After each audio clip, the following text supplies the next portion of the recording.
Welcome back. You are watching the press preview, a first look at what's on the front pages of the newspapers as they come into us. It's time to see what's making the headlines with the Daily Mirror's associate editor, Kevin Maguire, and the Telegraph's comment editor, Annabel Denham. They'll be with us from now until just before midnight. So let's see what's on some of those front pages for you now. Well, The Guardian says that the downturn in the US economy following Donald Trump's trade tariffs has triggered fears of a global slowdown. That contraction and the consumer reluctance prompted by Trump's trade policies are also the main concern for the Financial Times. The King's message to cancer charities about his own daunting and frightening experience of having the disease is top story in the Metro, with the headline, King's Cancer Message of Hope. That message is also the top story in tomorrow's Eye. And the King's words of gratitude for what he calls a community of care defying cancer is the focus in the Express.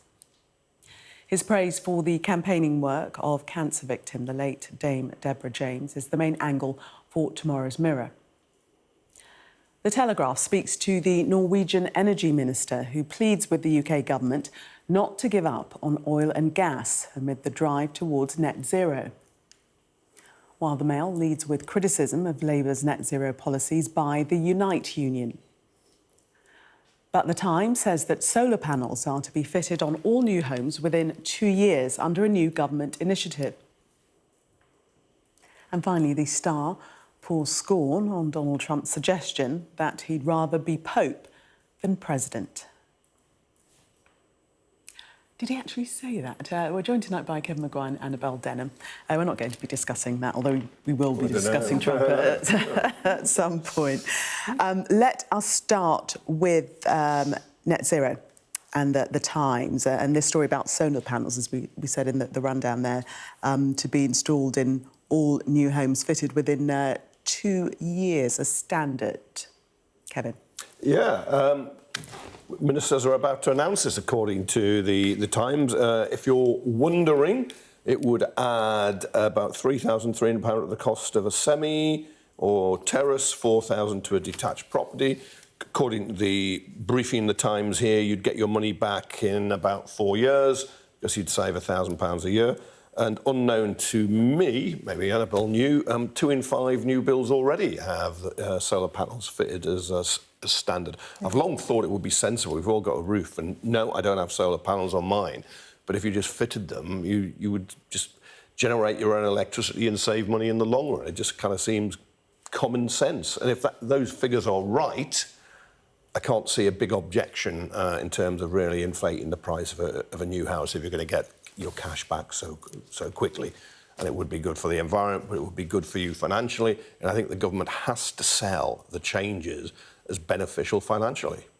That's how it has to do it. Saving the planet, yes, but it's going to be good for your purse or wallet, your bank account. Well, I mean, I think it's a good idea in principle, but the issue is that compulsion is never a positive thing. When you're trying to force something onto consumers, it can have all sorts of unintended consequences. There might be unanticipated costs to this. The cash savings might be smaller than expected. And there's also the question, of course, what happens when something goes wrong with these solar panels? Who will be left forking out to cover those costs? So there may be more to this story than currently meets the eye. Isn't compulsion often good? Or you'd be selling alcohol to kids, allowing people to buy guns, or speeding as fast as they like in their cars past schools. Those are laws and rules as opposed to forcing products onto consumers that they may not want. Well, and I think, the problem so that you've got to have drains and mains and meet health and safety and building regs. There are so many regulations now that landlords have to adhere to, or builders rather have to adhere to, things around small windows. And there's a lot of housing stock there that isn't as attractive as it perhaps might otherwise be. And there's the issue that you're placing more obligations onto house builders. Labour have set themselves this massive target of building 1.5 million homes by the end of their first term. They desperately need to get shovels into the ground. And if they are piling on more requirements to those who are going to help build these properties, then perhaps that would lead to delays. But deregulating building standards has been a disaster. I don't just mean Grenfell, although that was a genuine disaster in which people lost their lives. If you look at new build houses now and you compare them to, say, houses built 25 years ago on an adjoining estate, they were much better nick 25 years ago. Walls are so thin now, people complain about ill-fitting windows. I know there's... I think deregulation in some areas, but then over-regulation in others. Yeah. You know, when they're building new properties, there are all sorts of rules about... Yeah, I will worry about the quality of some of the solar panels about to be fitted. But I think tighter regulations on house building would be a great boon. I think it would be good for householders. Let's turn to the Guardian and something that Tony Blair has been speaking about, the cost on the consumer of moving to net zero. But we read in the Guardian that he's sort of rowing back on what he's originally said, Kevin. Yeah, well... Or is he? Yeah, because his forward to a report was at odds with a report, because the report from his... the Tony Blair, grandly named Tony Blair Institute for Global Change, was backing net zero and getting carbon out of energy. But his forward to that report seemed to suggest that wasn't the case. And so it was very embarrassing for Labour, no doubt, Ed Miliband, Keir Starmer, everybody, because net zero is part of the government's DNA. And according to the Guardian, they've been on to him to get him to kind of change his mind or clarify what he said. Although Starmer and he haven't spoken together, but it's been very embarrassing. I do think the Telegraph and the Times, which are fossil fuel papers, really were a bit naughty this morning. I thought you were a bit naughty, but I could see why you did it, because he's supposed to be the great communicator. Well, he didn't communicate very clearly, and his timing was very unfortunate too, for other reasons. Well, I would just say that I believe, like the Climate Change Committee, as it happens, that fossil fuels will be an important part of the low-carbon transition. That isn't to say that we don't want to decarbonise, but what I would question is the government's current approach, and that indeed is what Tony Blair expressed some concern about. What he was saying is that consumers are going to be worried that they're making all of these sacrifices in terms of how they live their lives and the cost of things like green levies on energy bills and how that's pushing up inflation and contributing to the overall cost of living. And they're making those sacrifices at a time when China is still opening new coal power stations, and we are responsible for around 1% of global emissions. That's not to say that we shouldn't be trying to do our bit, but I think Tony Blair will have struck a chord with many members of the British public here, and it has, as Kevin said, been an embarrassing whirlwind 24 hours for the Labour Party, where at one point it almost looked as though Steve Reid, the Environment Secretary, and others were perhaps rowing in behind Tony Blair and expressing similar worries, only for Tony Blair to issue that correction. Certainly very embarrassing for Sir Keir Starmer, for Tony Blair to be at odds with government policy. Or appear. Let's move on to the US economy.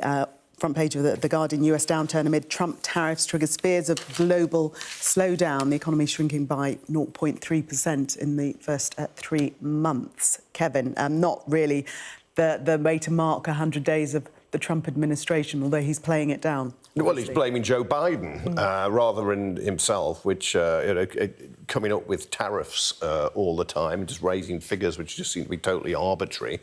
And you saw the crash in the US stock market as a result. And one of the reasons the US economy has shrunk this 0.3% is tariffs were coming, so importers decided to buy as much as they could and get it into the country before these tariffs came in.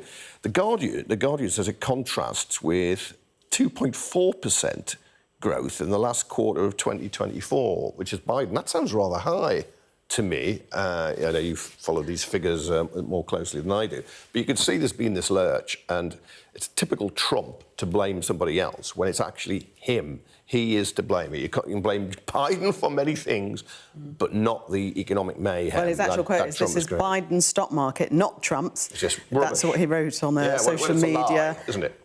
This has nothing to do with tariffs, only that he left us with bad numbers. But when the boom begins, it will be like no other. Be patient. Well, if it was nothing to do with tariffs, then why was it that Donald Trump was forced to back down with them? As Margaret Thatcher once said, you can't buck the markets. And unfortunately, that was a lesson that Donald Trump had to learn the hard way. But when it comes to the global economy, it's not so much a ripple effect from Trump as a tsunami. Yes, on Wall Street, you've had the worst 100 days since Watergate, but the IMF is now issuing warnings about the wider impact across the world of some of the decisions that Trump's being made. And, frankly, perhaps Kevin views it differently. I don't know what Donald Trump's going to do next. Does anybody? I mean, is he raising tariffs? Is he lowering them? And, what global markets do not like is uncertainty and instability, and that's what they're getting. Annabel and Kevin, thank you very much for the moment. Coming up, there's to be a review into the shooting of Chris Cabba by a Metropolitan Police officer. We'll be discussing that next. Do stay with us.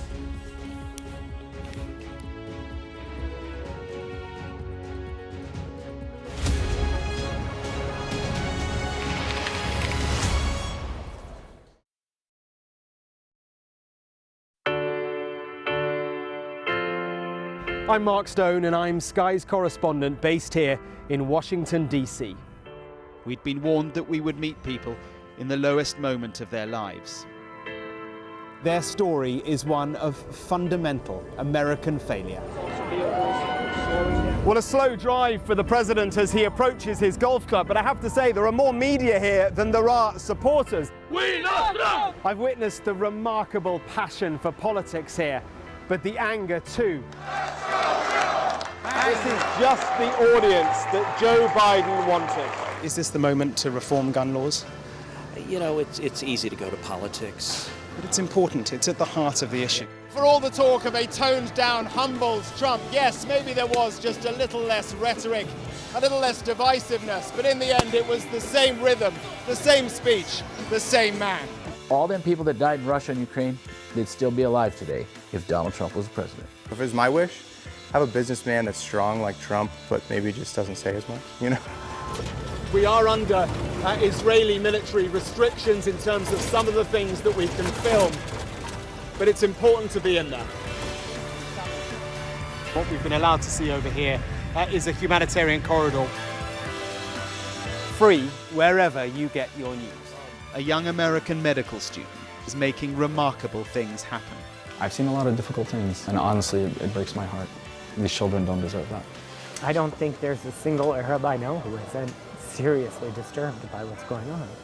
And so they gathered for this wonder of nature. I'm very excited right now. This is an extraordinary moment beyond anything I could have expected. Sky News, get the full story first. The Premier League run-in is live on NBC and streaming on Peacock, with crucial fixtures in the race for Europe. Saturday, Arsenal look to finish strong against Bournemouth. Expect the unexpected. Sunday, exclusively on Peacock, Champions League hopefuls Chelsea take on the Premier League champions Liverpool. This is the Premier League run-in, live on NBC and Peacock. We've got your Sunday mornings covered.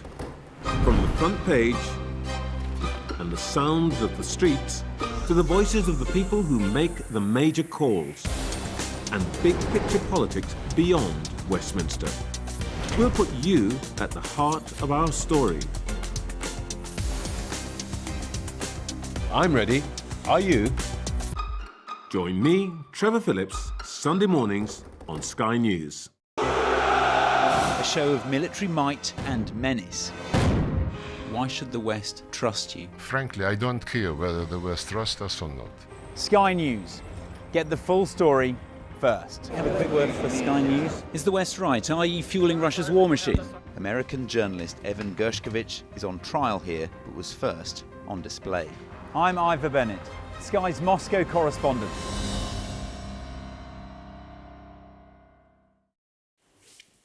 I just want to bring you some breaking news coming into us regarding Ukraine and the United States.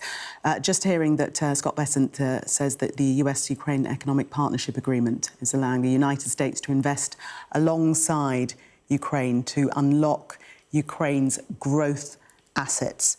So that is the US Treasury announcing this agreement to establish a United States and Ukraine Reconstruction Investment Fund. Just a bit more detail coming in on that to us. US Treasury agreement signals clearly to Russia that Trump administration is committed to a peace process centred on a free, sovereign and prosperous Ukraine over the long term. There's a bit more here. The Ukraine First Deputy Prime Minister Sivridenko says the agreement was signed on the US-Ukraine Reconstruction Investment Fund. So that is the very latest that we have on that agreement being signed, coming into us, confirmation from the US today. We'll, of course, update you on further information as it comes into us. In the meantime, let's return to our newspaper review with Kevin Maguire and Annabel Denham. Let's have a look at the Telegraph front page and the story about the Met officer who was cleared of murdering Chris Cabba is now to face a gross misconduct disciplinary hearing. Annabel. Yes, well, this is a story with which I'm sure viewers are familiar by now. Martin Blake is the highly trained firearms specialist who shot dead Chris Cabba back in September 2022. He was charged and prosecuted for murder, maintained that he held an honestly held belief that his life and the lives of his colleagues were in danger. He was acquitted and yet now faces this gross misconduct hearing, which could lead in the end to him being sacked. And I think it's one of those issues that divides opinion. Some may suggest that some sort of independent review is necessary in this circumstance. But I would just say that, yes, we expect very high standards from our firearms officers, but they also have a huge burden of accountability and of responsibility. And at the end of the day, they are human beings who are forced to make split-second decisions under pressured circumstances that I certainly couldn't imagine. And what we need to ensure is that when they do have that belief that their lives are in danger, the state will back them up in it. Kevin, it's a case that many feel extremely strongly about, isn't it? They will, on both sides, actually, because there will Chris Cabba. Yes, he was a violent gangster, but he was killed as a grieving family, friends. While others will say Martin Blake has been through the ringer, found not guilty of murder, which is a very serious crime, the most serious crime really you're going to have, and so therefore should be left to get on with his career. However, to be cleared of murder does not mean you weren't guilty of gross misconduct. I'm not saying he was, but if the Independent Police Complaints Commission, which is often criticised by other people of being too easy on the police, now brings the charge, I can't see what can be done other it has to be followed through. I hope it goes through very quickly. There's a different test. Of course, murder is beyond all reasonable doubt in the jury. The case with internal is a civil test, which will have to decide that he had an honest but mistaken belief, indeed, but it had to be reasonable, and I hope it's resolved quickly. Kevin and Annabel, thank you very much for the moment. Let's take a look at the weather for you now. Breathtaking views with clear skies ahead. The weather, sponsored by Qatar Airways. Well, we had the highest temperature of the year today, and it's looking warmer tomorrow, peaking around 29 Celsius, 84 Fahrenheit in the south. It'll be cooler on Friday. There'll be mild, dry and sunny starts for most tomorrow, but Scotland, Northern Ireland and the northwest of Ireland will be cloudy with outbreaks of locally heavy rain or drizzle. The cloud and rain will edge a little further south through the morning, with brighter skies and a scattering of showers following to the northwest. Breathtaking views with clear skies ahead. Qatar Airways sponsors the weather. Coming up next on Sky News at 11, the police watchdog has launched disciplinary proceedings against the marksman who killed Chris Cabba, provoking fury amongst armed. We arrive. A secret hospital hidden in the Myanmar jungle, treating the victims of this bloody war. This is Myanmar today. Its military rulers don't want the world to see, but we have. I fight for my own future. I fight for my generation's future. This is an actual crime. They don't care for that. Myanmar army is only a couple of kilometers away. So this is a major humanitarian disaster.